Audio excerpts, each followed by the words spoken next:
What's up, everyone? On our plate for this week, we talk about should we expect GTA 6 next fall?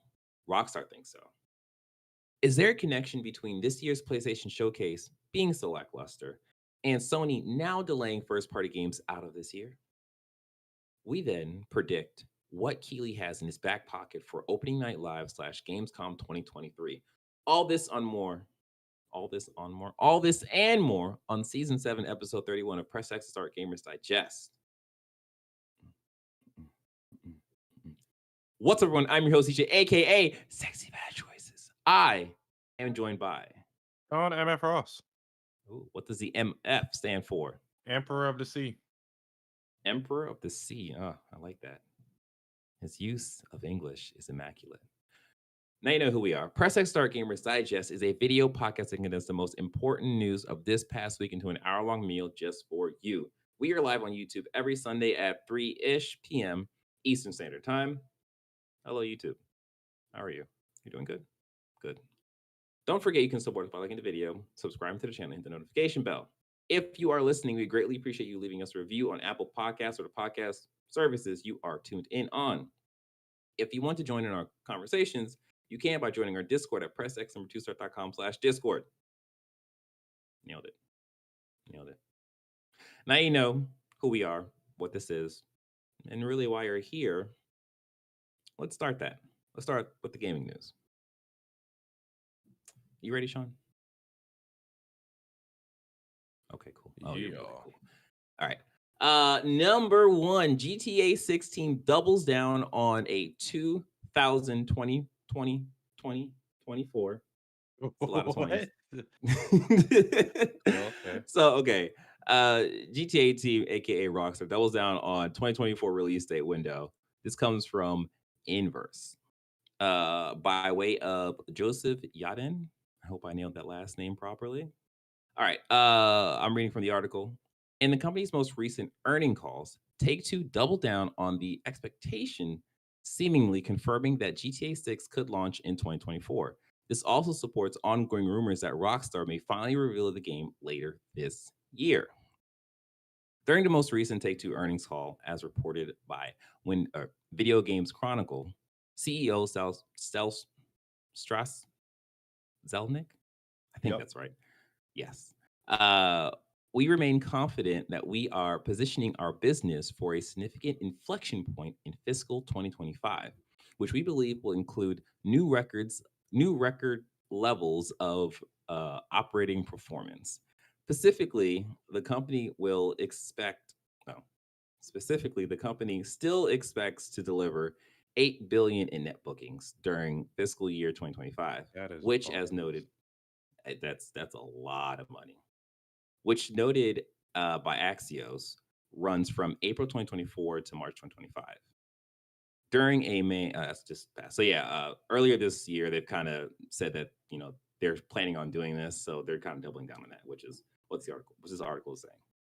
So, with all that being said, it kind of feels like Rockstar, a la Take-Two's earning calls, is saying we're gonna get GTA 6. Yeah, so the most logical thing is that because I mean, we're pretty much done with Red Dead for a while now, ain't we? Yeah, I would say. I feel like we're not going to see Red Dead for a long time because it's the cycle of GTA, Red Dead, GTA. Actually, It's not even necessarily that. It's that they did Red Dead Online and it didn't do the numbers that they thought it would, like GTA. And I said this when Red Dead Online launched. There's only so much you can do with the aesthetic before it feels weird.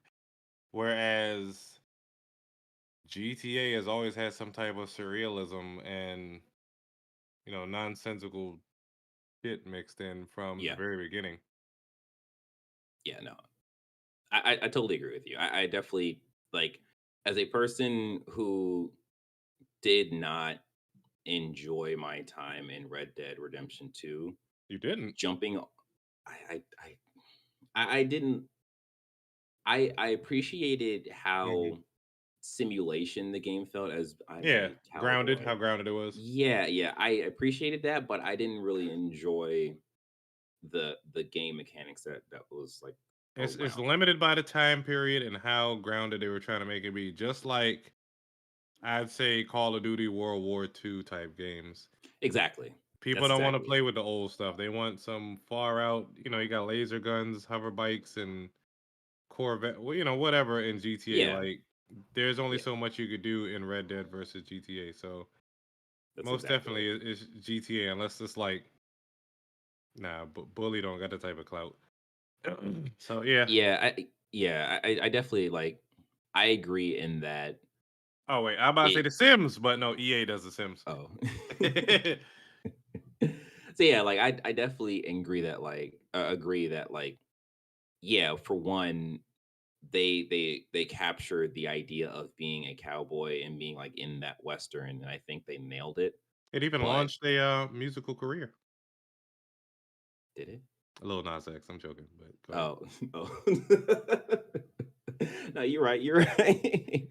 But yeah, like Kinda. I definitely like took that time. I jumped into the online and I was like, there's nothing here for me. Like I don't find any of this fun. I think all the issues that I have with movement, with like controlling the character, with just shooting is exacerbated online because you're dealing with people who are better at all those mechanics than Yeah. me in this example. And it's just like, Mhm. and then also the whole like auto aim stuff.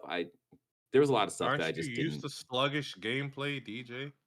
see. That's the thing, right? You would think that okay, well, those skills would carry, but like it's just.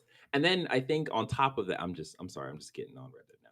On top of that, there's the whole Rockstar like random physics where like things will just happen to your body, and it's just like, Mhm. all right, now I have to spend the next like 5 seconds getting up. And it's just like, okay, guys, like I Hey, just that's real life, DJ. That's showing what it's gonna be like for you in 5 years. It's okay. Just prepping you. I One day guess, you're I gonna wake guess. up, your ankle just gonna start hurting. The doctor gonna say, Right? from now on, you just stretch. Let How me many Tylenol can I take? As many as you want. You'd be like, what if I was an That's the athlete? RPG You're not mechanics. an yeah, you're not an athlete. Let me tell you, as I was prepping. It's a little behind the scenes. As I was prepping for the show, out of nowhere, my side just started hurting. I was like, "What the hell? What just happened? Like, what's going on?" So I get it. I get it. Sometimes it does take a little long, but I don't want my video games to mimic real world in that capacity. Okay, that's why I'm excited for GTA 6 because I think they have a. I don't know where I'm going with this. I think that they have potential to do a lot of crazy things in GTA 6 that I think was. Hey. You don't have to go any further, buddy. I get it. You want chlamydia free prostitution. Let's move on to the next story. I was thinking more so just having flying cars, but I guess Oh, yeah, okay. we can go that route too. All right, so the reason why I think they can do more crazy stuff in GTA 6 is because of this next news article. Rockstar recruits the team behind the biggest GTA 5 role playing community. This comes from Engadget. Oh, okay, so this is a little bit of a lengthy one. This comes by way of Chris Holt. So Mhm. role playing has been a major contributor to GTA 5's enduring popularity, with tens of thousands of players using mods to create characters that live, work, and play with greater freedom in San Andreas and Los Santos.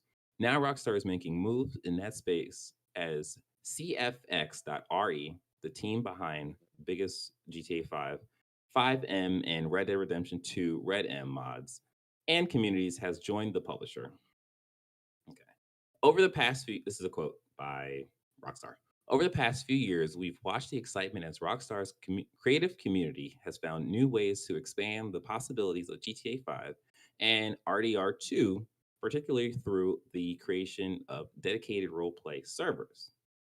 As a way of further support, as a way to further support those efforts, we recently expanded our policy on mods to officially include those made by the role-playing creative community.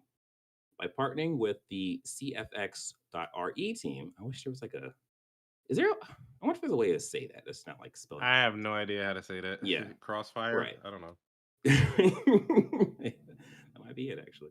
Um, we will help them find new ways to support the incredible community and improve the service they provide to their developers and players. I got a little burp going. Probably shouldn't drink kombucha while I'm doing a podcast, you know? Mm-mm-mm. Lessons you learn. There it goes. All right. Yeah, The all this I was just gonna say all this role play stuff that I see online looks cool, and I would do it, but I don't want a whole ass gaming rig just to play along. So it would be nice if they yes. incorporate some of the things, or have like at least role play servers online to where you're not just minding your business and people are chasing you down with jets. Right. Yeah, exactly. Like I think this is such a cool idea, and I think I haven't really spent time watching the content too much. I've heard about it. I Hmm. think I hear a lot of it from I'm forgetting his name, and Gary Whitta on Yeah. Kind of Funny. He talks about it all the time because he's heavily invested into the role playing community, and it sounds like a lot of fun. It sounds like a thing of I wouldn't mind jumping in and kind of like experimenting and see like how that goes. But I think Yeah. it does get a little not weird, but like, okay, you might get bored of it if you're not super into it, if you're not super into the character that you Yeah. pick. Because it can be like, oh, I'm a convenience store worker. And it's like, all right, I'm just kind of here in this building for 3 hours and not really doing anything. It's like, and it's one of those things where I don't know how in depth those rules go in terms of like, this is your Hmm. character. You can't do anything. Don't even pull out a gun because if you pull out a gun, if someone sees you, a cop's going to arrest you, and then you're going to end up dead in a cell because you picked a black I character. mean, Anyway, that's like also real life. you're right. You're right. So yeah, it's a thing of like I would be interested to see where this goes. I think the next logical step is like, oh, okay, well, is this going to be a not mainstay, but is this going to be a feature in GTA 6?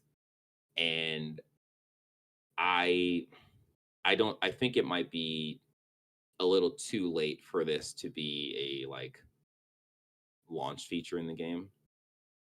But I definitely Hmm. think like, okay, well, they could probably do something in the online mode to include features like this like down the line. So it's like, oh, okay, you can log in with your GTA 6 character or your GTA 6 slash role playing character or whatever.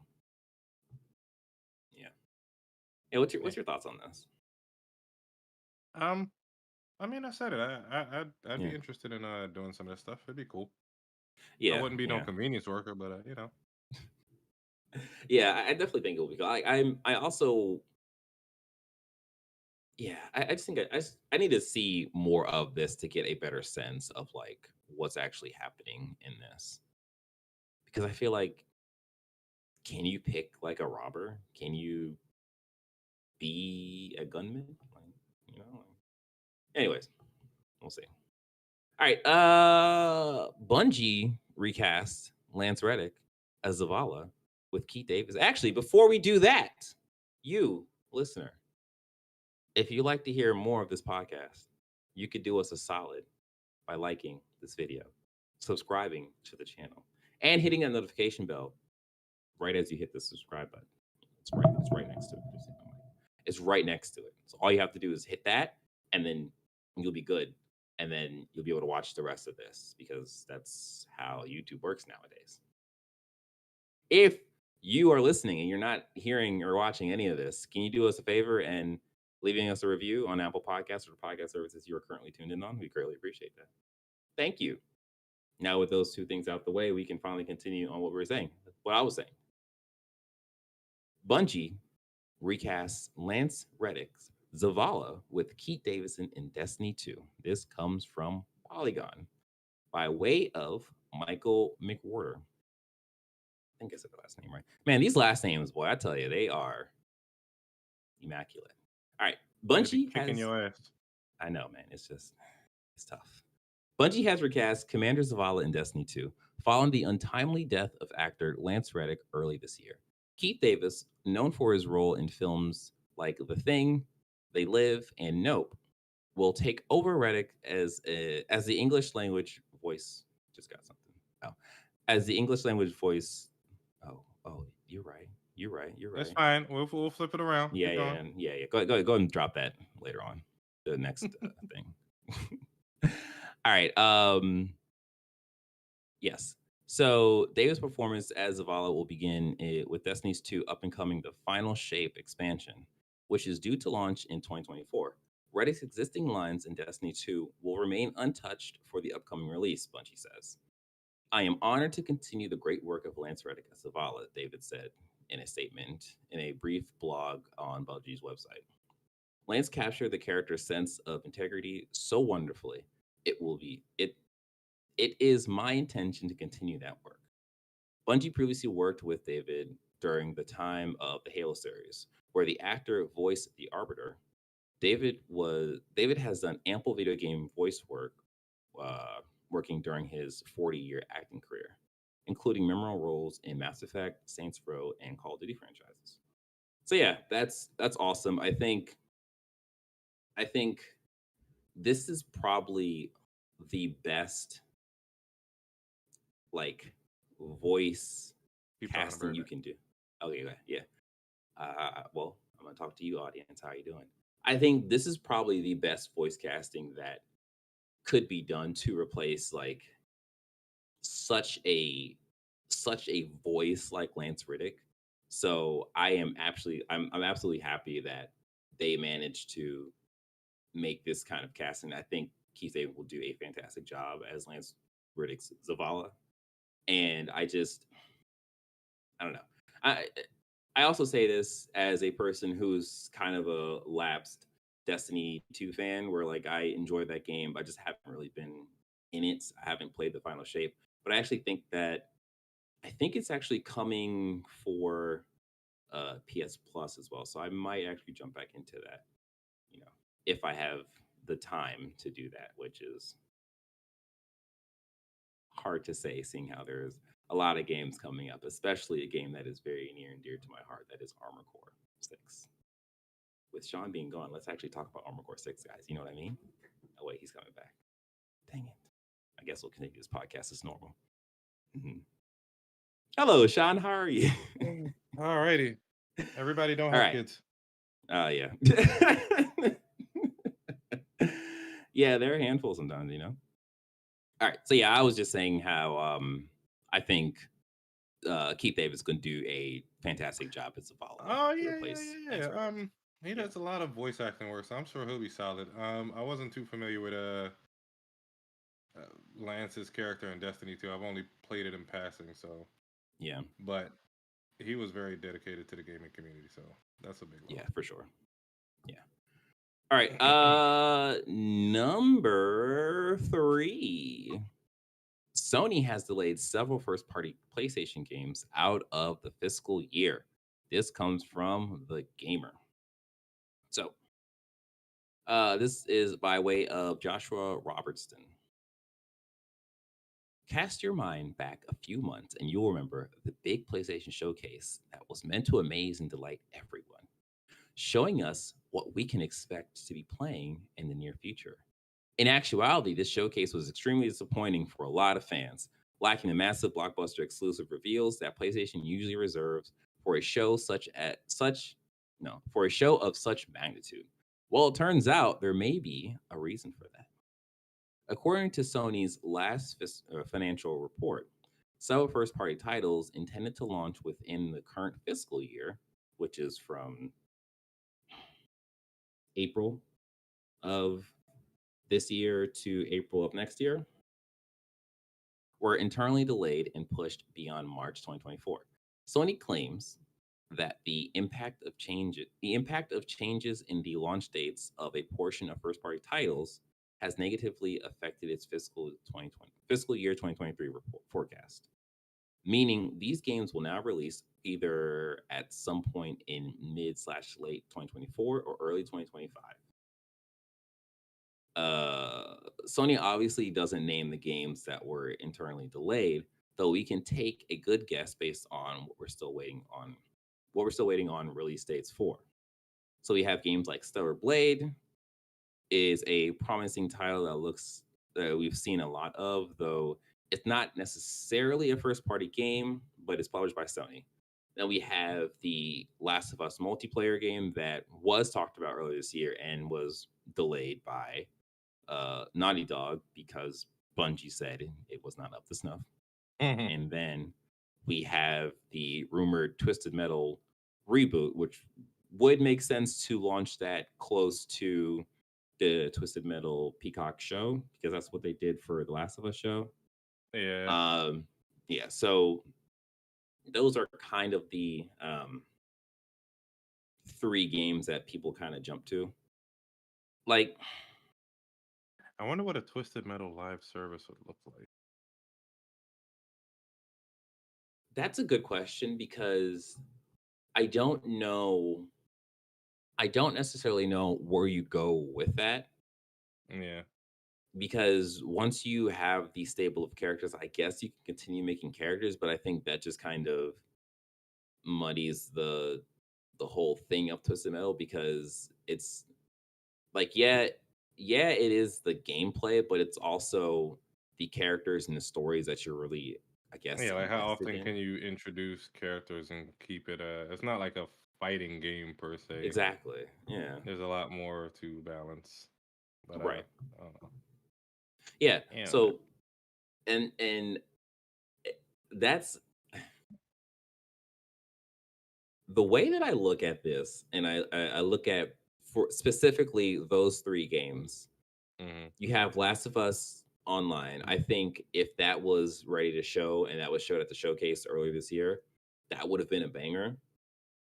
I don't think Stellar Blade would have been a banger, and I don't think the Twisted Metal reboot would have been a banger. So it's just like, I mean, there has to be more though. How much more did they push back?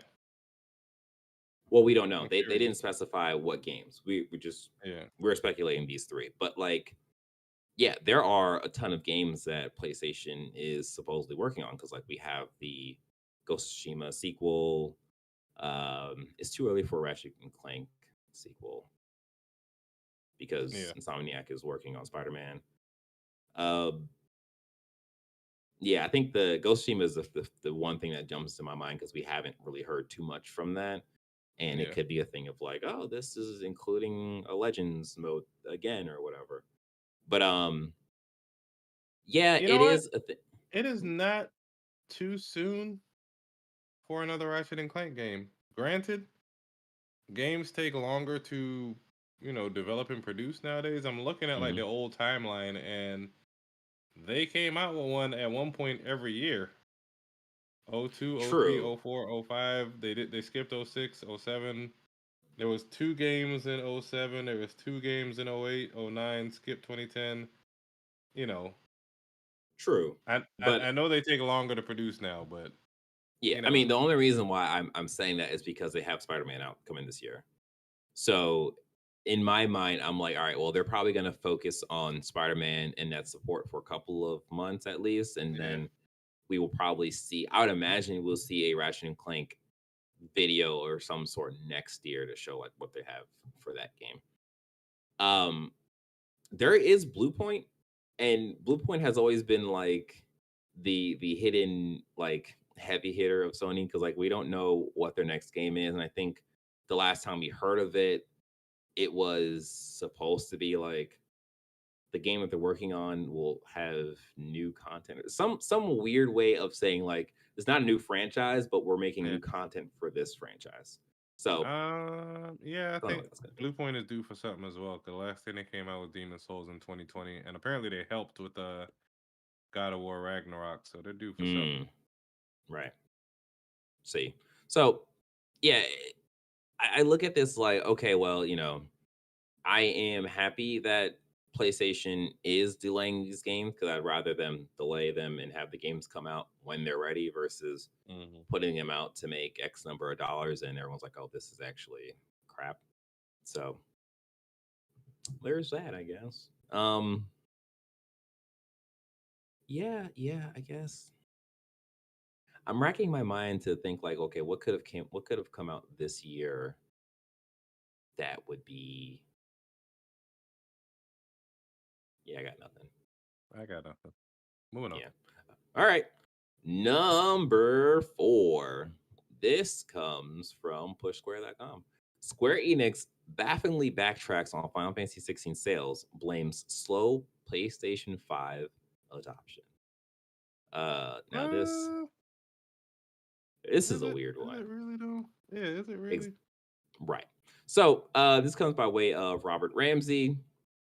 Is there a more baffling publisher than Square Enix? Question mark.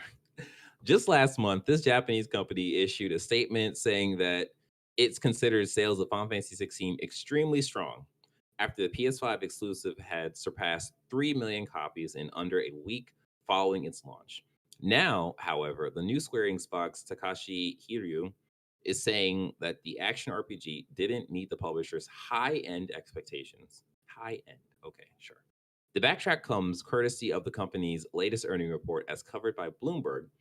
It was apparently a rough one with a Square Enix pointing out a 79% drop in profit.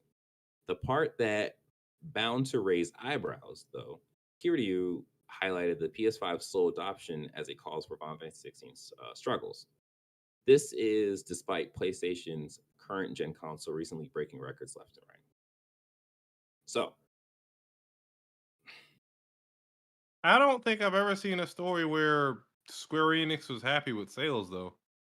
yeah, like I looked back and see like, okay, well, was there something where Square Enix like, oh, this is great? No, like I mean, the last game they released was Forspoken, and that is, that game That was not great that itself. game was aggressively fine. If that and I've said it before, if that game came out 10 years ago, it'd be selling like hotcakes. But Right. there people are over that Joss Whedon style of, Avengers. When did Avengers come out? 2012, that level, that era of comedy.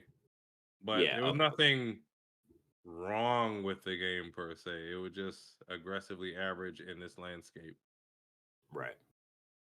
Yeah, and like I just it baffles me like because like when they because when they sold off Eidos, Tomb Because of Raider, yeah. yeah, and then Crystal Dynamics as well, and it's like okay, well, I think Avery was saying like they're probably like slimming down to be purchased, and then the other side to was like, all right, well, even though these quote unquote sales are disappointing, well, you know what? You know what? Mm. Final Fantasy VII Remake. I think that was the one game that did super well for them, and they didn't. Uh, they were happy with how it sold because there was You no reports can't about it you being like can't throw disappointing in all your sales. eggs in Final Fantasy basket though. You really can't, but it definitely feels like they are probably lining up to do like the whole Activision thing, where it's like, all right, well, we're just going to focus on Final Fantasy, and it's Final just like, Fantasy does not have the wide appeal of a Call of sure, Duty. I see Call of Duty. somebody in the comments saying, they expect their games to sell like GTA 5 and Mario Kart. Final Fantasy, RPGs in general aren't in every man's game, especially Yep. this ain't a traditional Western JRPG anymore, but everybody doesn't want to play 100+ hour game or however many hours it is perceived to be. I'm a, I'm gonna say some shit right now. Like, as a person who was never a big like JRPG fan, I think there's enough confidence in where the market is right now to say that like you need to move on. You need to like Square Enix needs to find a new bag because looking at like JRPGs, I think the biggest thing out there right now is Persona, and it's Hmm. like, all right, cool, that works. I think that works not necessarily from it being a JRPG, but like from the style of that game. Yeah. But then like on the flip side, you have Baldur's Gate 3 that dropped, and like it is selling hotcakes. Everyone is talking about that game, and it's just like it's Well, doing I numbers, and mean, it's the last game came out when though, so I mean, there's a true. difference. This is Well, No, yes, you're right. The last game did come out a long time, a while ago at least, and like it is a thing of looking at that kind of RPG and looking at the Mm. like JRPG. And I think there is a lot of stagnation in terms of what those stories are like. Even in Final Fantasy 16, like I need to go back and play it, but like I really haven't had the urge to Motivation. play it. Yeah, and it's just like I'll get to it eventually, but like I, as a person again who's never been a big like JRPG slash turn based RPG guy, like I cannot wait for Baldur's Gate to release on PlayStation Mm. because it sounds like a just crazy game to play, and like crazy in terms of like the encounters you can have, the like exploration and Just like say you want to have sex with all bears, that stuff. TJ. Hey, I don't plan on it. If it happens, You're not gonna turn the bear down. I might have to save scum. If you I don't if know. you see you and the bear fighting, help the bear. But yeah, like I just think that Square Enix is in a really, really weird place right now. I think there's also the idea of like, in a perfect future, in a in a in a perfect reality for the CEO of Square Enix, Mm. he probably thought that the company would be sold by now and he wouldn't have to worry about this and this wouldn't be a thing that he has to deal with. But that's not how things are. So that's where this is at. That's where Square Enix is at. Final Fantasy 16 did well. I think you also have to look at the fact that there's a lot of PS5s out there, but there's not a I just ton looked. of It's PS5s out almost there. it, no. I just looked. It's almost 40 million PS5s, and they Really? sold. Is that 40 Yes, million? yes, and they Okay. 38.5, and that was as of April 2023, and they just dropped the price by $50. So I'm Oh, sure it's up to okay. 40 by now or so. Yeah. And let me see sales numbers. XBI sales numbers. They sold what 3 million almost. Yeah. Come on now. It's only been out for 2 months. Like some I people didn't get this realize there shit was on that their many PS5s out birthday. there. Some Wow. people, yeah, some people get it on Christmas. Like everybody's not buying Yeah. games day one. Square Enix needs to slow their roll. I could see if this was a year later and they only sold 3 million. Yeah. And I think the other thing about this that I guess should be a focus point is that it didn't meet their high end expectations. So, it met an expectation. There was just a high end marker that it didn't meet. And it's just like, all And right, well, why would you even say it that way? Just say that like it met expectations, but we were hoping it would do more or something. and Like it ain't even been 60 days, man. They need to slow down. that's true too. Like, yeah, like just give it a bit more time. I think the worry on Square Enix part is that Final Fantasy 16 was hyped. It came out and it was like, oh, this is a good like action-ish RPG-ish game. Hmm. But then everyone, is excited for Baldur's Gate. Everyone is waiting for Starfield. Everyone is waiting on Spider-Man 2. Like everyone was over the moon when they were playing Tears of the Kingdoms. Like there is so many just top tier games releasing this year that's just Yeah. like when we were talking about, who could be nominated for Game of the Year later this year, I was saying, yeah, Final Fantasy 16. But Yeah. like, if they put Final Fantasy 16 in the RPG category, that is going to get completely washed out by Starfield and Baldur's Gate 3. So if they put in the action category, Yeah. I think that might get wiped out by Spider Man. So it's just like, yeah, I don't It's know, gonna be a man. rough year. Yeah, for sure. All right. Um, the last thing we're going to talk about before we talk about what we've been playing or what Sean has been. Gamescom 2023 is slowly encroaching on our calendars. And we're going to talk about it. We're going to do a little bit of predictions, what we kind of hope to see, and Yeah, that's pretty much it, right? Well, we hope to Yeah. see what can happen. Yeah. All right. So this comes from a gamesradar.com. Oh, that's the wrong thing. That's the wrong thing. Where is this article? I don't know where this article is. Anyways, let me just go ahead and just open this bad boy. And there you are. There you are. Okay. So this comes from Joss West. Gamescom opening night live is set to return with a kicking off 5 days of massive new video game news and announcements. The Gamescom 2023 schedule is starting to look incredibly strong, with one of the largest events on the video game calendar now just 2 weeks away. Thousands of developers, publishers, and players are preparing to descend on the exhibit center in Cologne, Germany, for what should be a fantastic. What are you laughing at? I'm laughing at you skipping over cold mess. I don't know how to pronounce that word. Why I look like completely demolishing that word.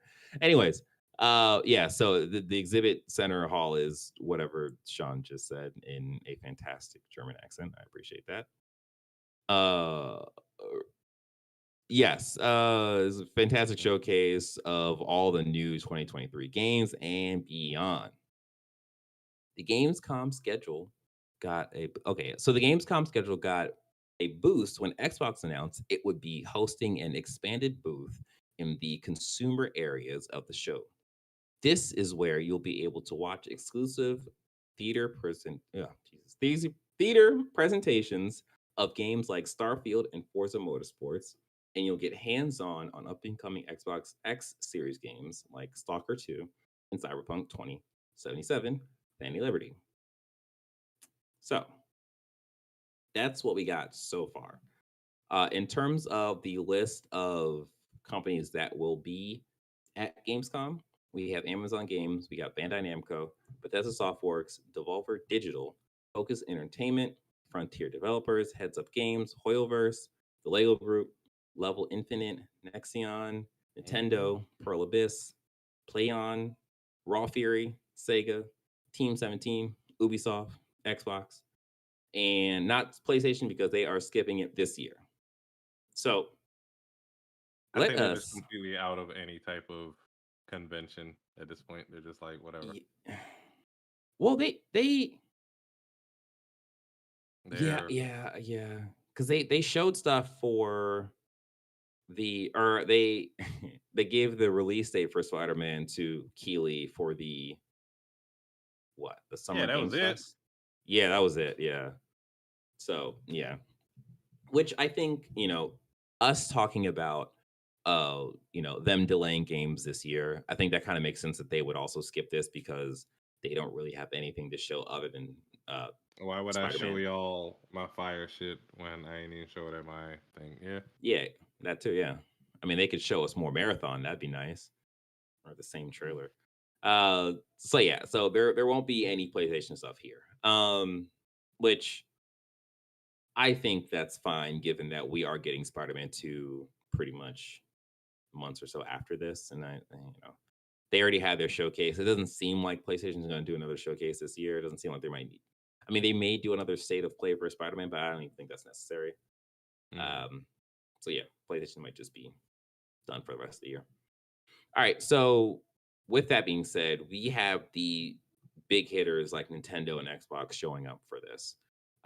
In that article that I just read, Xbox will be showing off Forza Motorsports. They'll be showing off. I got a burp again. Jeez.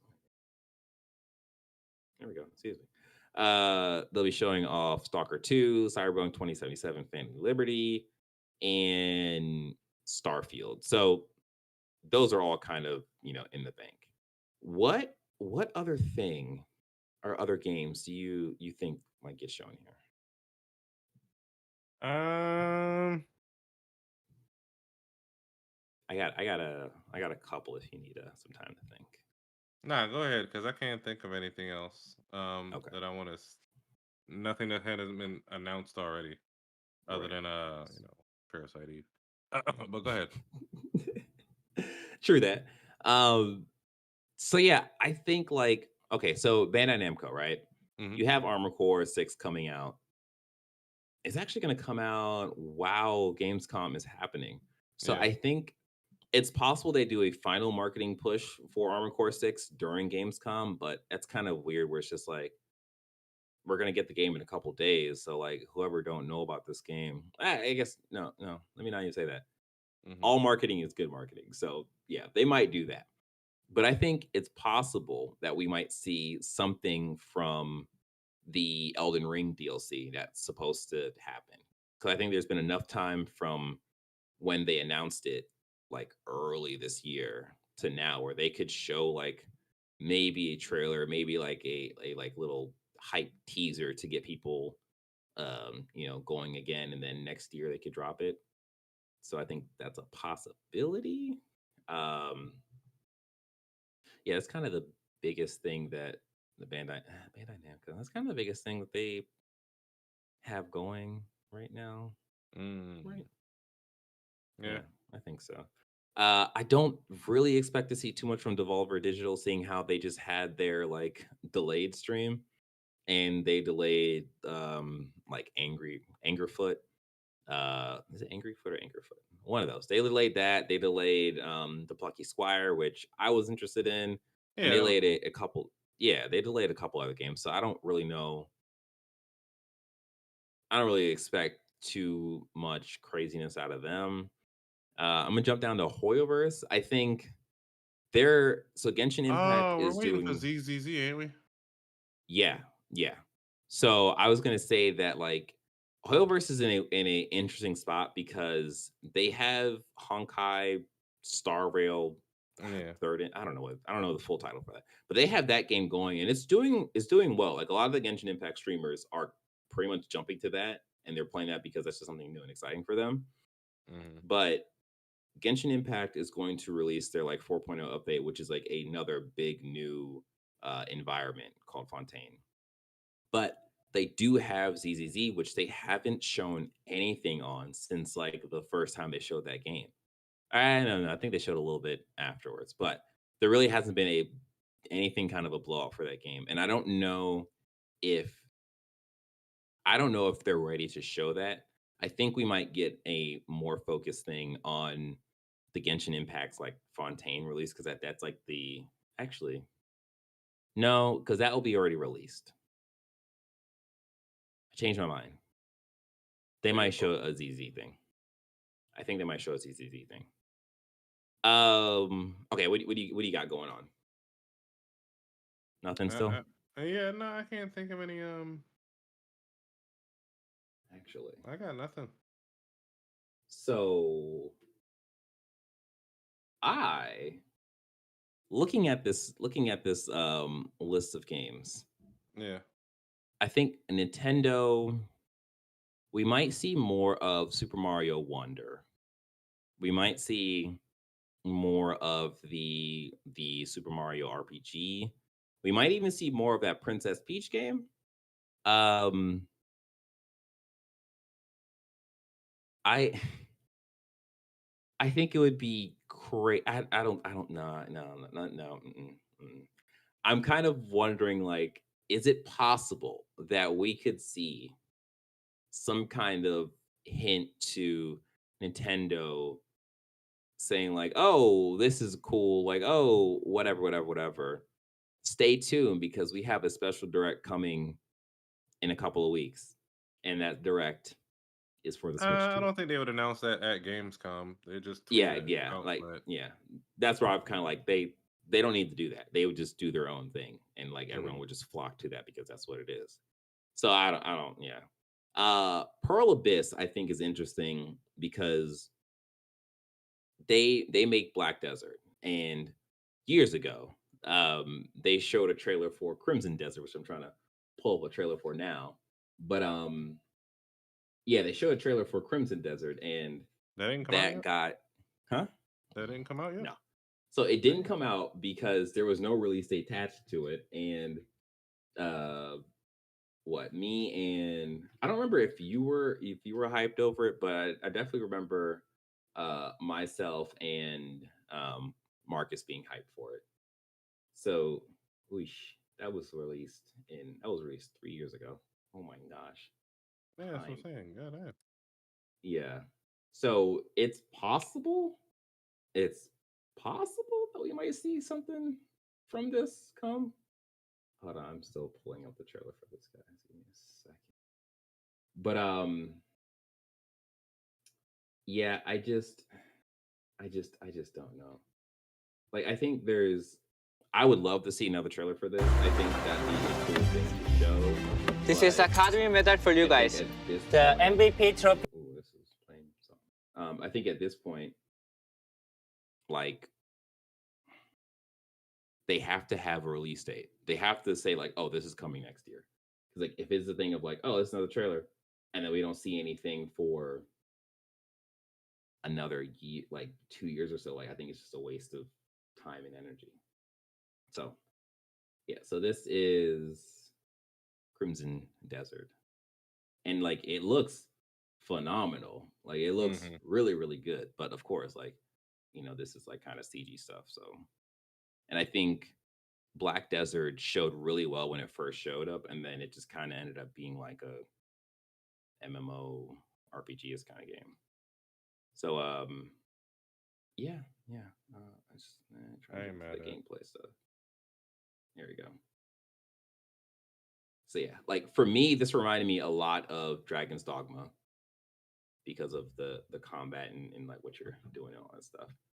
But yeah, it looks interesting. I don't know if we will get this. I don't know if we'll get a trailer for this, but like Pearl Abyss only have a couple of games, so we'll see.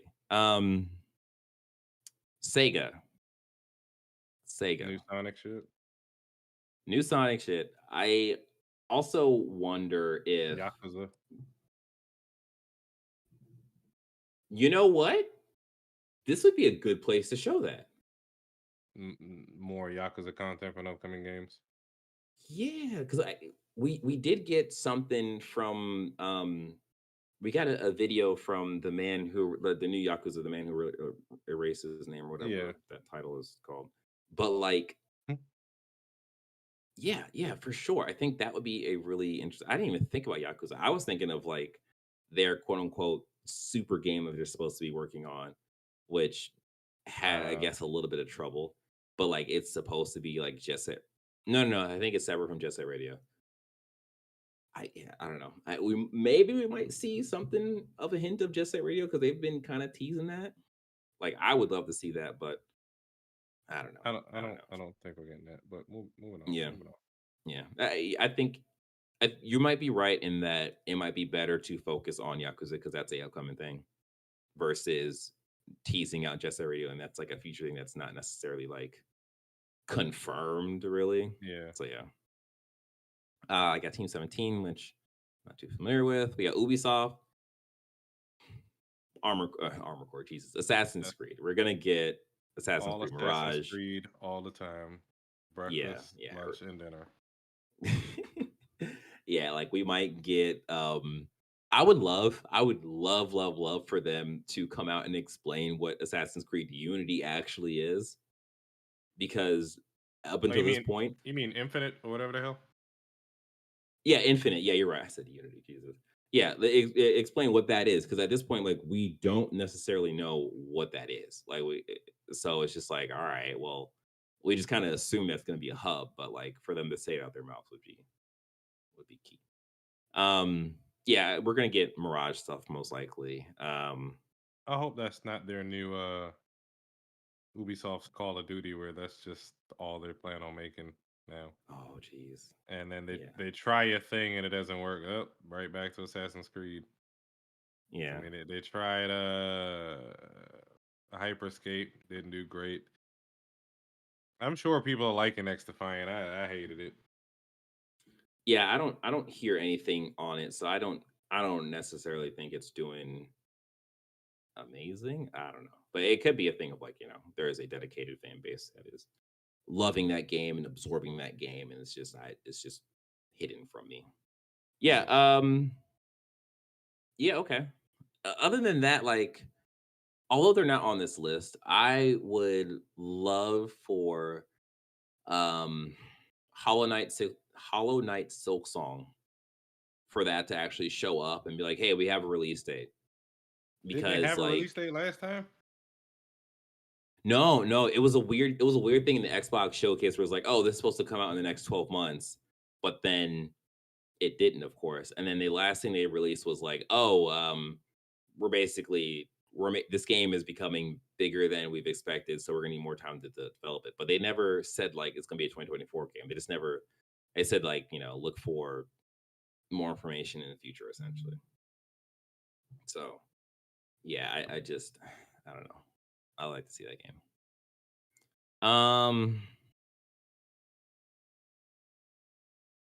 You got anything else? Nope. Okay. So we'll see what happens with that. All right, that's Gamescom. That's our little predictions for that little nugget of a conference. Conference? Exhibition? Sure, one of those words works. All right. Now that we have done the thing with the gaming news, let us talk about the thing that Sean has been playing. Sean, what have you been playing? So I've been playing a new season of Apex Legends, but before I get into that, a little half a mini story from GameSpot. Claire Lewis, Respawn has invited some Apex Legends data miners to apply for work.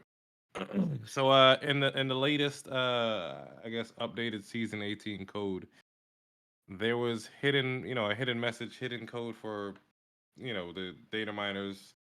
Basically, where it was like, they said, hi, data miners, there's some top secret data here. And it's basically a link to Respawn's official website that listed open positions that they can apply for.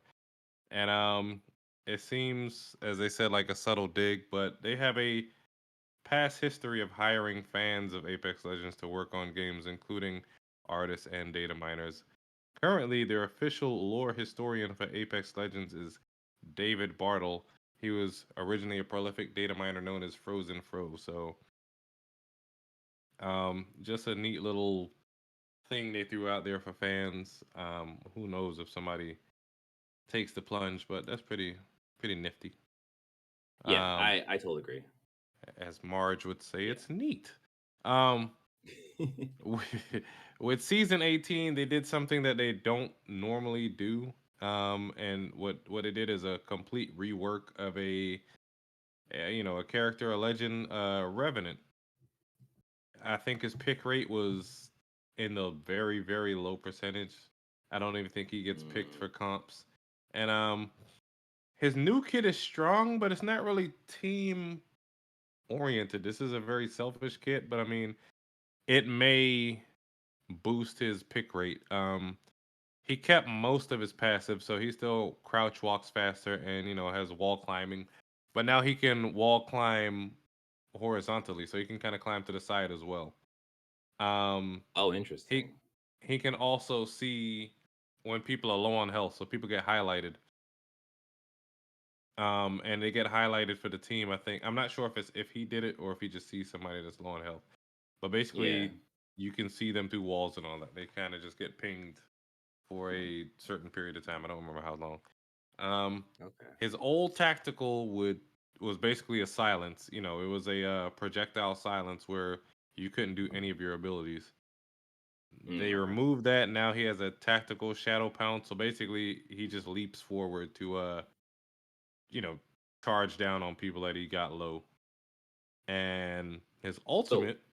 Hmm? wait, with that shadow pounce, is it like a um does it do like melee damage, or is it just like It a does movement no stuff? damage whatsoever. It Oh, is literally, I'm gonna jump over to you. He can yeah. hold down the button to charge to jump further. Um, no damage. It's really just to close the distance on people that he's hunting. Gotcha. Um, Okay. his ultimate used to be I forget the damn name of it, but basically he would put down this totem, and Mm-hmm.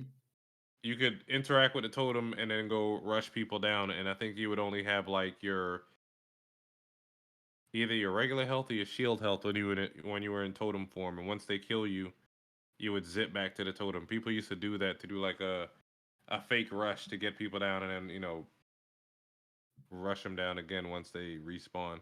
Yeah. Now his new ultimate is called Forged Shadows, and basically he gets a bunch of shadows around him as an extra 75 health. and he Oh, looks like a interesting. giant glowing apple running towards you. Um, your tacticals and your shadows are refreshed if you knock someone down. So if you're a very thirsty player, you can keep your ultimate and tacticals refreshed indefinitely Yeah. if somebody's not bearing down on you. But you don't jump very fast, so people can still shoot you Okay. down out of the sky as you're bouncing. Yeah. So it kind of weighs you down a bit. Yeah. People have been begging for reworks of other characters. They said this is not going to be a normal thing, but they Mm. just saw his pick rate was in the garbage. People have been begging for a crypto rework as well as a lifeline rework. I think those are the only two that are really like have really really weak hits. Okay. Um, So what is it like? Have you played like any of the the new stuff. people? Yeah. No, I I'm mean like have you faced a Revenant player? Like, does it feel like, oh, this is like a good kit for the character? Like, what's your thoughts on the It's actual a kit? good Like kit for playing him, around. but like I said before, it's not very team oriented. This is Mm-hmm. very much a selfish kit for just him.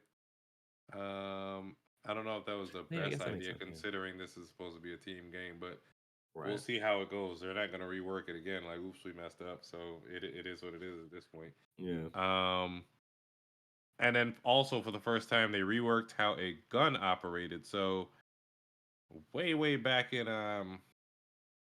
Jesus, I think this is like, let me see,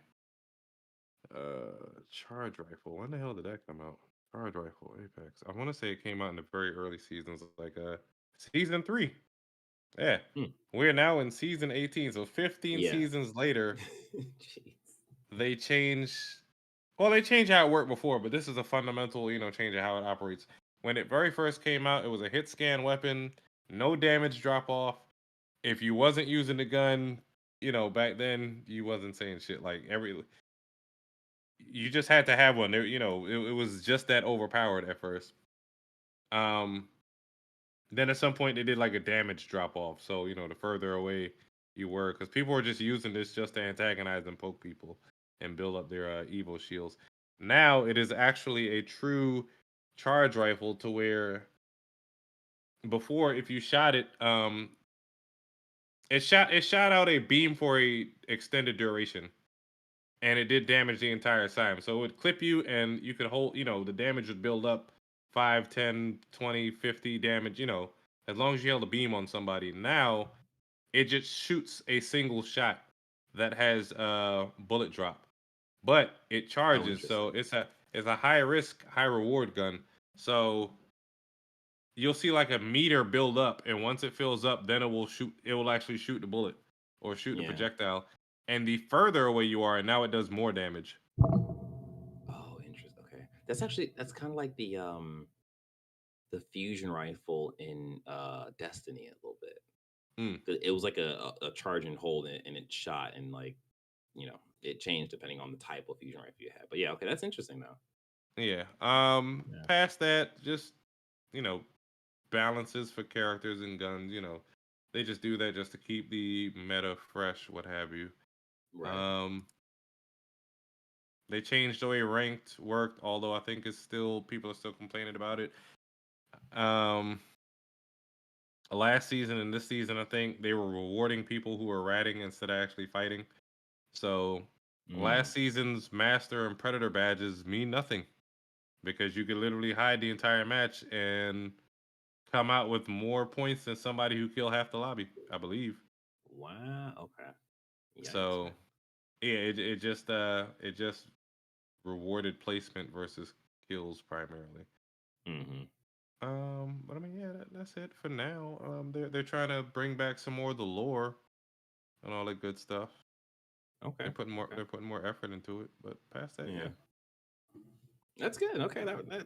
I mean, that overall, that seems like pretty good changes. Although, yeah, as you said, like there wasn't a big character added to the season or anything like that. But I almost feel like with them reworking Revenant, kind of works. So I was like, oh, They it's got a lot of have. Let me characters. see.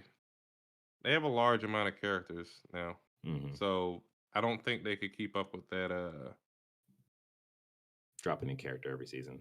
Yeah. Let me see. They have 5, 15. No, that's 18, 20. They have 23 characters. They started out with 8. Ooh, okay, And that's a lot of characters to pick from. and at one point they were releasing a new weapon, or what did they release last? Throwing knives, but not really, because I think that's just for like special matches and all that good stuff. Yeah. Yeah. So Okay. Cool. yeah, Oh, man. actually, you know what? It just I just remembered that you want to talk about the I guess a little bit about the Call of Duty raid.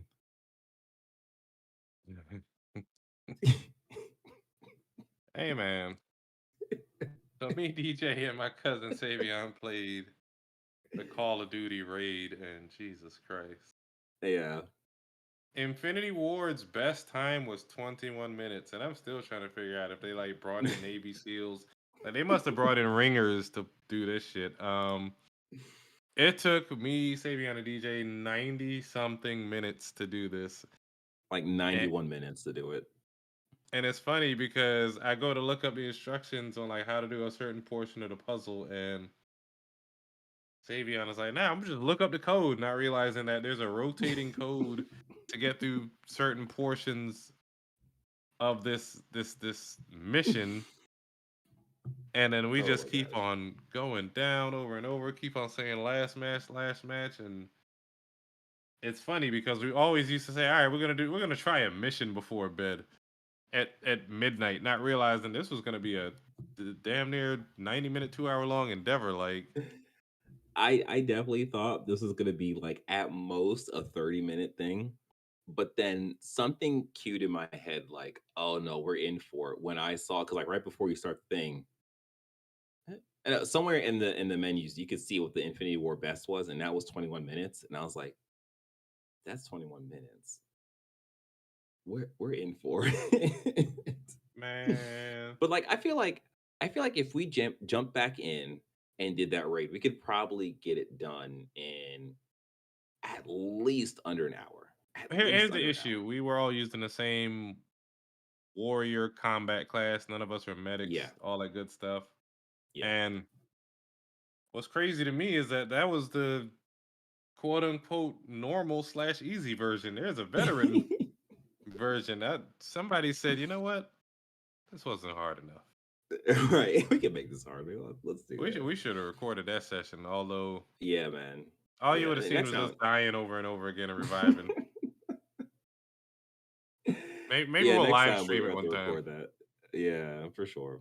Yeah, like so essentially the raid is you have 3 characters and you're entering a like underground facility and you have to find like submarine door codes or whatever. And it's like what 3 sections you have to do. The middle section is mostly underwater and you're like sharing a Jesus Christ. O2 tank. And like no. The first section we still got to do some codes, and they got Russian letters and rotating codes, and you got to hold the door open so somebody could get through. And DJ killed himself on the door. Then we're all sharing one air tank underwater. Wait. We gotta go back to me killing myself. So, as Shad said, like you reach a room that is separated by a door. To open that door, you have to press and hold the button, but when you press and hold the button, someone else has to go because if you let go of that button, the door closes. So I think Sabian was holding the door, and I was like, oh, okay, well, if I stand under the door, it won't close on me. Yeah, hitbox, game programming. So Sabian had to do something. So he let go of the button, and at like first I was like, oh, okay, the door's not going to close, and then it crushed me and killed me. I was like, oh, all right, I learned a lesson here. No, everything will kill you in this game. that is not a thing you do with randoms. Yeah, absolutely. Yeah, for sure. And then like the last section is sort of a defend the position while deciphering these codes that you have to give to another player who is entering these codes to open another door. And you have to defend that position for like 3 minutes as well. So yeah, like the codes reset after a definitely- certain time, 40 seconds, then 20 seconds, and you have to decipher these. Jesus Christ. Yeah, it was very, very trying for sure. And I think there's a total of 4 raids right now currently, maybe 3 or 4.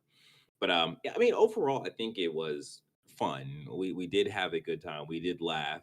We Yeah, were I a will little say it was frustrated fresh with the whole content. code It was thing, fresh but- content for Call of Duty. Exactly, yeah, for sure. So yeah, we'll next time we do it, we'll be sure to have a content creator mindset and actually be able to share that stuff with you guys.